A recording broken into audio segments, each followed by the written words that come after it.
Hello everyone, সবাই কেমন আছো? আশা করছি সবাই খুব ভালো আছো আর আমিও ভালো আছি। আর এখন ঘড়িতে 9টা সাড়ে 9টার মতন হবে। আমি এখন বিছানাটা গুছিয়ে নিচ্ছি। আর দেখো, গুনগুন কিন্তু এখনও ঘুমোচ্ছে। ও কালকে রাতে 2:30টার পরে ঘুমিয়েছে, এত দেরি করে ঘুমিয়েছে। আর ও যেহেতু মাঝে মাঝে এরকম দেরি করে ঘুমায়, আর ও যেহেতু দেরি করে ঘুমায় তার জন্য কিন্তু আমাদেরও ঘুমোতে দেরি হয়। আর রাতে যদি ঠিকঠাক করে ঘুম না হয় না, সকালে 1 নম্বর কথা তো ঘুম থেকে উঠতে ইচ্ছা করেই না, আর দ্বিতীয়ত হচ্ছে কোনো কাজের এনার্জি পাওয়া যায় না, কোনো কাজ করতে ইচ্ছে করে না। তো যাই হোক, আর ওইদিকে কালকেই মা বলে রেখেছিল যে 9টার মধ্যেই অফিসে বেরিয়ে যাবে। তো তাড়াতাড়ি উঠে আগে একটু রান্নাটা করে রাখতে, যেহেতু মা সকালবেলা উঠে আগে পুজোটা দেয়। কেননা মা যদি অফিসের জন্য বেরিয়ে যায়, ওইদিকে শ্বশুরমশাই হাজব্যান্ডও বেরিয়ে যায়, আমি মেয়েকে নিয়ে বাড়িতে একা থাকি। তো ওকে নিয়ে আমি ওকে সামলাবো না আমি ঠাকুর ঘরে ঢুকে পুজো দেবো? তো তার জন্য আর বাড়িতে কেউ ধরারও থাকে না যে ওকে ধরবে আর আমি ওইদিকে স্নান টান করে পুজো দেবো, হয় না। তার জন্য ঘুম থেকে উঠে মা ঠাকুর ঘরে ঢুকে পুজো দেয় আর আমি সকালের দিকে রান্নাটা কমপ্লিট করে নিই। তো দেখো, তারপরে রান্না আমি 9টার মধ্যে কমপ্লিট করে নিয়েছিলাম আর মা খাওয়া দাওয়া করে বেরিয়ে গেছে। আর যেহেতু ঘুম থেকে উঠতে লেট হয়েছিল, দরজা খোলা ছিল না, তার জন্য কাজ করতে এসে কাজ করে দিয়ে চলে গেছে। খালি আমার ঘরটাই বাকি ছিল ঝাড় দিতে আর মুছতে। তো কোনো ব্যাপার না, দেখো আমি আমার ঘরটা ঝাড় দিয়ে নিচ্ছি। আর দেখেছো কত ধুলো বেরিয়েছে, আমার ঘরটা একদম সামনের দিকে তো খুব ধুলো হয়। আর এদিকে আমি ঝাড় দিচ্ছি আর দেখছি গুনগুন ঘুম থেকে উঠে পড়েছে। ঘুম থেকে উঠে আমার ওই দিকের ওয়ালে একটা বেবির ফটো লাগানো আছে, ছবি লাগানো আছে, ওটা দেখছে আর উ করে গল্প করছে। এই যে দেখো, আরও কিন্তু এখন ঘুম থেকে উঠছে। এখন ঘড়িতে 10টা 10-এর মতন হবে, 10-15-এর মতন হবে। তো তার জন্য ওকে আর ফ্রেশ করালাম না, ওকে একবারে আমি খাইয়ে স্নান করিয়ে দেবো। কেননা আমাদের এখানে আজকে ভীষণ গরম পড়েছে। আর খাবার বানাতে গিয়ে দেখছি যে ফ্ল্যাক্সে জলই নেই। তো আমার একদম খেয়াল ছিল না। তো দেখো, আমি ওর জলটা গরমে বসিয়েছি আর আমি কিন্তু ওর জলটা ভালো করে আগে ফুটিয়ে নিই, তারপরে ফ্ল্যাক্সে ঢেলে রাখি। আর দেখো, আমি ব্যালকনিতে খাওয়াতে বসেছি, কারণ এখানে একটু ঠান্ডা ঠান্ডা হাওয়া পাওয়া যায়, খুব আরাম লাগে এখানে। তার জন্য আজকে ওকে নিয়ে আমি এখানেই খাওয়াতে বসলাম।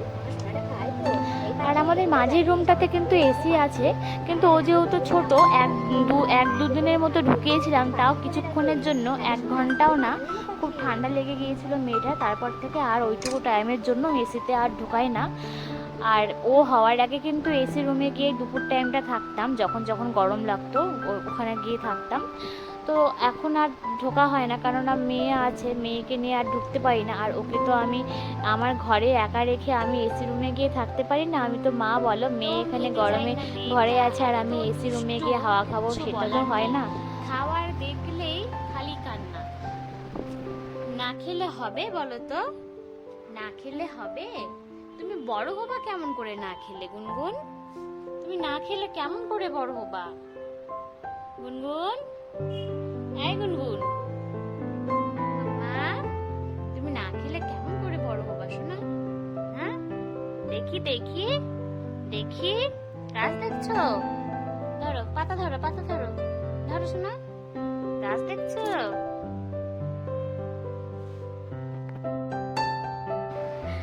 তো এই যে দেখো, আমি কিন্তু গুনগুনকে নিয়ে স্নান করাতে নিয়ে চলে এসেছি। আর যা গরম পড়েছে, এই গরমে কিন্তু গুনগুন বেশ এনজয় করে স্নানটা করে। ওকে দেখেই বোঝা যায়, যেভাবে ও জলের মধ্যে লাফায়, ও কিন্তু বেশ মজা পায়। তো তারপর এই যে দেখো, ওকে কিন্তু ঘরে নিয়ে চলে এসেছি আর জামা পরিয়ে দিয়েছি। আর এখন আমি ওকে ক্রিম মাখিয়ে দিচ্ছি, টিপ পরিয়ে দেবো।